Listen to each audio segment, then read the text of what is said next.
ओम श्री परमात्मने नमः।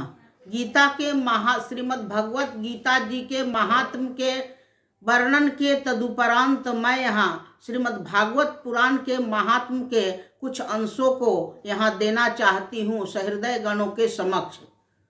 ओम श्री परमात्मने नमः।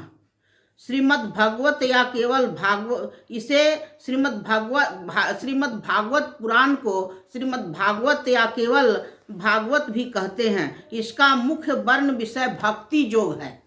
इसका मुख्य वर्ण विषय भक्ति योग है, जिसमें कृष्ण के सभी देवों का देव, जिसमें कृष्ण को सभी देवों का देव या स्वयं भगवान के रूप में चित्रित किया गया है। श्रीमद् भागवत पुराण महापुराण कहा जाता है। ज्ञान भक्ति और वैराग्य का यह महान ग्रंथ है। लीलाधारी नटवर की लीलाओं का जो इसमें विशद विवेचन किया गया है वह अत्यंत चित्ताकर्षक मनोमुग्धकारी है।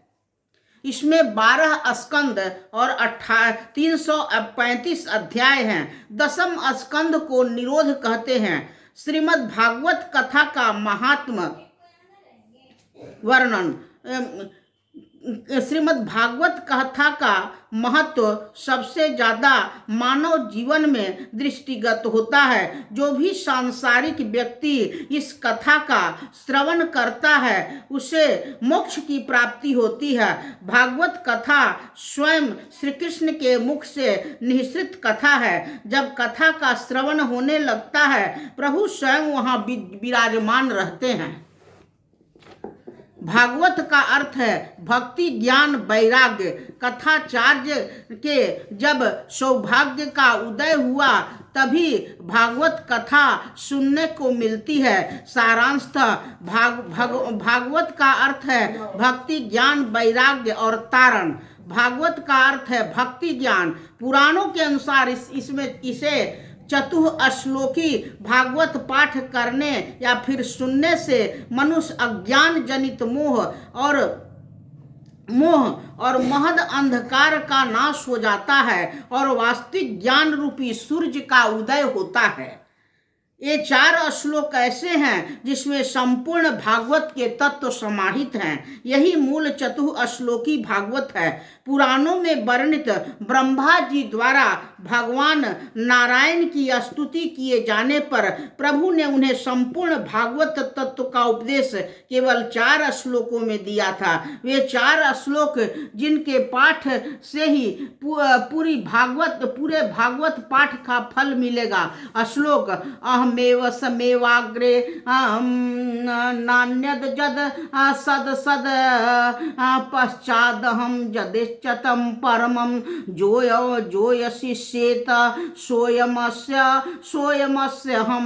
अर्थात सृष्टि के पूर्व मैं ही था, सत असत उससे परे मुझसे भिन्न कुछ नहीं था। सृष्टि न रहने पर प्रलय काल में मैं ही रहता हूँ। यह सब सृष्टि रूप में मैं ही हूँ और जो कुछ भी सृष्टि स्थिति प्रलय से बचा रहता है वह भी मैं हूँ। श्लोक संख्या 2 ऋतेर अर्थ जत प्रतीयेत न प्रतीयेत चात्मनि तद विद्यात्मनो माया जथा भासौ जथा तमः।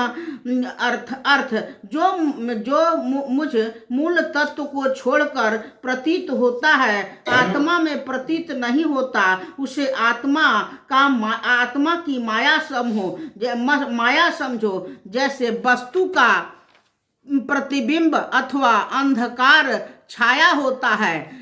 श्लोक संख्या 3 यथा महांति भूतानि भूते सूक्षा वचेष्वनु प्रतिष्ठान्य प्रविष्टानि तथा तेषुहम।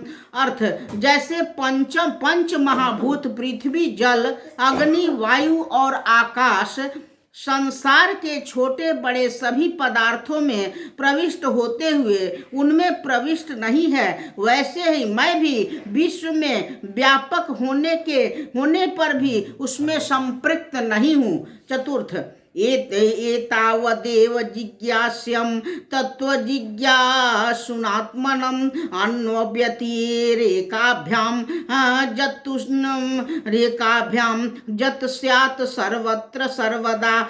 आत्म तत्व को जानने की इच्छा रखने के लिए इतना ही जानने योग्य है कि अन्वय या सृष्टि तथा व्यतिरिक्त कर्म से क्रम में जो तत्व सर्वत्र एवं सर्वदा रहता है वही आत्म तत्व है। पुराणों के अनुसार इस चतुश्लोकी भागवत का पाठ करने या सुनने से मनुष्य अज्ञान जनित मोह और महद रूप अंधकार का नाश हो जाता है और वास्तविक ज्ञान रूपी सूर्य का उदय होता है। श्रीमद् भागवत पुराण भारतीय वाङ्मय का मुकुटमणि है। भगवान सुखदेव जी के द्वारा महाराज परीक्षित को यह सुनाया गया था सर्वप्रथम। भक्ति मार्ग का तो मानो यह सोपान ही है। इसके प्रत्येक श्लोक में श्री कृष्ण प्रेम की सुगंधी दिखलाई पड़ती है। इसमें साधन ज्ञान, सिद्ध ज्ञान, साधन साध्य भक्ति, मर्यादा मार्ग, अनुग्रह मार्ग, द्वैत अद्वैत के समन्वय के साथ प्रेरणादायिनी विविध आख्यानों का भी अद्भुत संग्रह दिखलाई पड़ता है। अब बस हो इति श्री रेवाखंड। बस जय माता तारा। अगर मेरा वीडियो आप लोगों को अच्छा लगे तो इन तीनों वीडियो को लाइक एवं सब्सक्राइब करना न भूलें। जय माता तारा।